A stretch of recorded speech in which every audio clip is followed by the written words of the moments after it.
Hey, school bus here. Got a battle today on Prokhorovka in the Sherman Firefly. And, being a Prokhorovka game, there'll be some downtime, and I think we might talk a little bit about the interesting things about the Firefly in this sort of hybrid of US tank and turret with a British gun.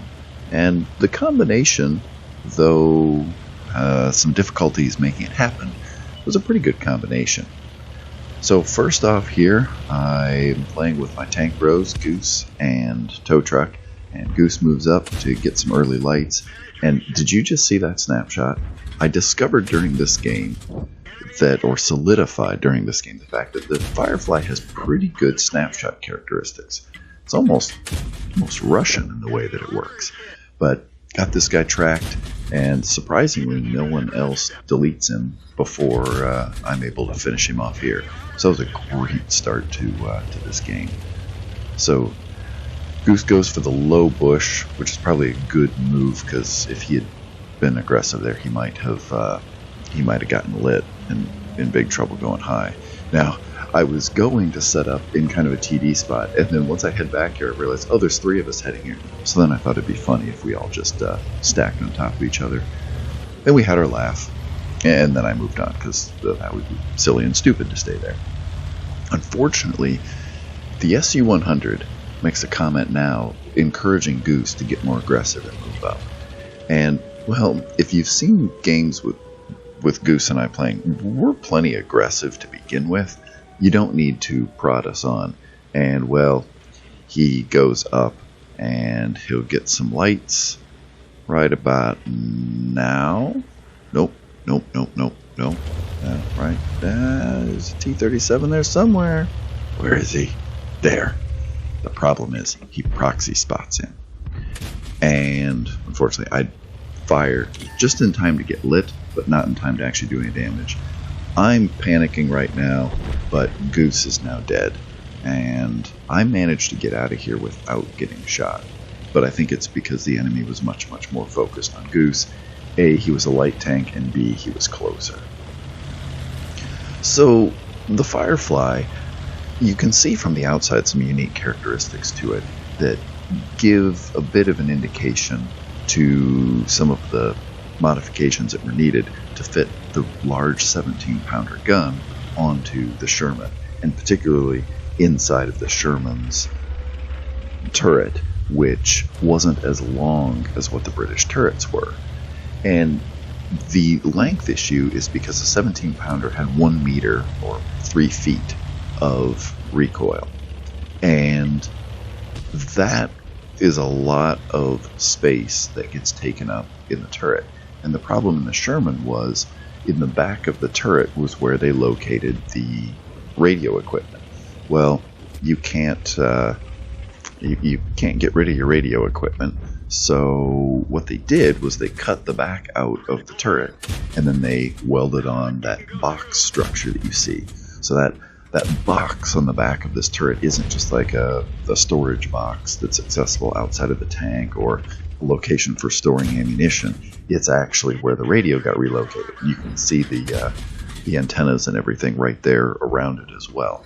And so that gave a little more space for the gun recoil mechanism. Additionally, they had to change the mantlet design to allow for the gun to fit in there, particularly given that the kind of the support structure that was originally in the Sherman turret had to be completely redone, and the gun, actually, the barrel of the 17-pounder used in the Firefly had to be modified to make it work, and had to do with thinning the blocks that are below the gun, and then on the turret side, and then the gun itself is a thinner walled gun. So you still have the same bore on the inside because you still need to fire the 17-pounder shell, but the outside of the gun was modified to make it thinner.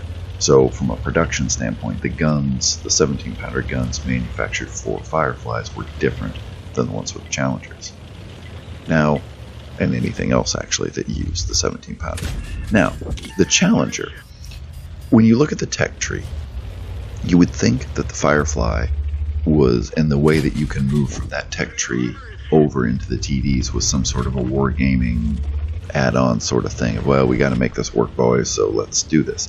No, actually, the Challenger program and the Cromwell, actually, for that matter, they were underway during the like 1943 sort of time frame, and they were running into problems. There were, if you've done any research on those or read anything about them, there were some issues with those programs.